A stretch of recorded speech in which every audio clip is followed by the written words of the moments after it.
operates a network of political prison camps.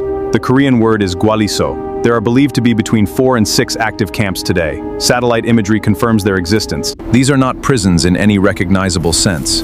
They are closed cities, enclosed territories the size of small American counties, ringed with electrified fencing and guard towers. Camp 14, located in Kaichon, South Pyongan Province, approximately 70 kilometers north of Pyongyang, is a total control zone. It covers roughly 155 square. Shin Dong-hyuk was born inside Camp 14 in 1982. He is one of the only people ever confirmed to have escaped from a control zone and survived to speak about it.